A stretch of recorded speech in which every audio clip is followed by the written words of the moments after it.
Hello, good morning, and thank you for joining us once again on African Free Press Television. My name is Leo Oketa with the news updates. After 3 weeks of drama and interplay, the Senate will today round up the much publicized confirmation of the 36 ministerial nominees sent to it about a month ago by President Muhammadu Buhari. Already, the upper legislative chamber 2 weeks ago confirmed that 18 of the 36 ministers designate, barely 1 week after the commencement of the screening. Other nominees, some of whose screening was delayed because of petitions against their nominations, will either get a yes or no verdict when the Senate considers them for confirmation today.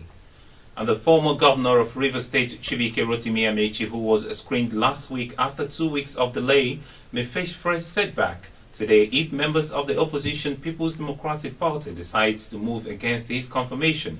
The nominee from Sokoto State, Mrs. Aisha Abubakar, whose screening has repeatedly been deferred because of petitions written against her by some of her constituents, may be confirmed alongside other ministers designate if the reports of the Senate Committee on Ethics, Privileges and Public Petitions is considered.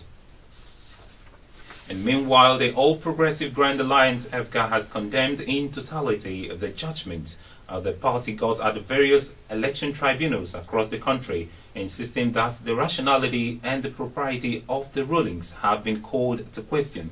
Speaking during a press conference in Abuja yesterday, the chairman of the party, Dr. Victor Ikechukwu, claimed that there was an orchestrated plan to sabotage its efforts to contribute to building an egalitarian society in which generations unborn will live in peace and tranquility. And police operatives have arrested one of the suspected members of the kidnap gang that abducted Toyin, wife of the deputy managing director and editor-in-chief of Sun newspapers, Mr. Sif Mosu, at his Okoto residence in Lagos. The suspect, Udo Sylvester, an economics student of the Kogi State University, is presently in the cell of the Special Anti-Robbery Squad (SAS) of the Lagos State Police Command. And former governor of Akwa Ibom State, Obong Victor Atta, has announced his immediate retirement from partisan politics, but warned that his action should not be misconstrued to mean he's joining the All Progressive Congress (APC). Atta, who announced his decision at a press conference organized in his honor by Akwa Ibom Liberation Coalition on Tuesday at Starte Hotel Oyo, based his reason for quitting partisan politics on age, which at 77 years on November 28th has graduated him into the elder statesman class. He said at that age he could still serve Nigeria and the society as others in that class have been doing without necessarily carrying the card of any political party, but stressed that he has always been a committed professional in politics and not a professional or political or career politician.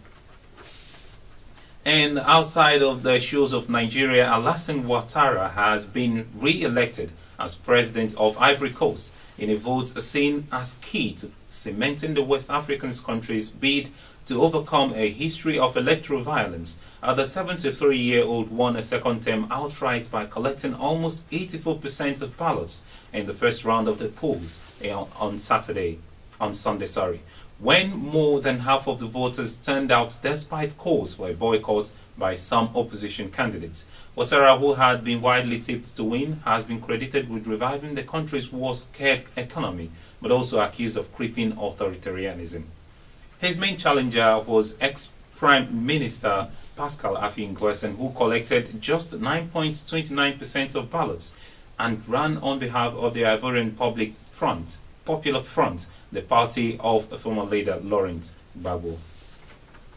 And now in sports, the battle for places in the quarterfinals of the FIFA World Cup for under-17 boys begin today, with Nigeria's Golden Eaglets seeking to pick one of the tickets as they confront hard-fighting Australia in a match that must produce a winner.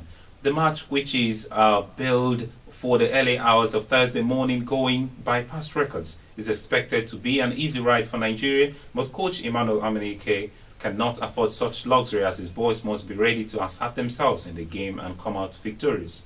The Golden Eaglets have won all 5 of their 2 teams' previous meetings at FIFA Under-17 World Cups, scoring 12 goals along the way while conceding just 2. Nigeria defeated the Joys 2-1 when the two sides last faced each other in 2003.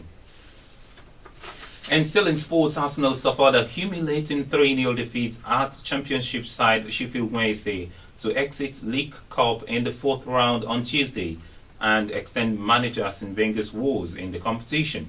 A miserable occasion for a strong-looking Arsenal, who have begun their Premier League campaign with such promise, was compounded by first-half injuries to Alex Oxlade-Chamberlain, who went off after 5 minutes, and his replacement Theo Walcott, who exited 13 minutes later. And in another game, Chelsea snatched a late equalizer through Loic Remy to level 1-1 and forced extra time in their tie with Stoke City, and they lost on penalties 5-4. Everton's match against Norwich City went 1-1, and second-tier Hull City clash against Leicester City went 0-0. Also, both went to extra time with the scores level. And that's the news for you on African Free Press Television, as edited by Tasia Chiadikobi. For more stories, please do log on to our website at www.africanfreepress.com. Follow us on Twitter at African Free Press, like us on Facebook at African Free Press, and subscribe to our YouTube channel at African Free Press. From me, Leo Oketa, and the whole team in the studio this morning, it's a very good morning to you. Do enjoy the rest of your day.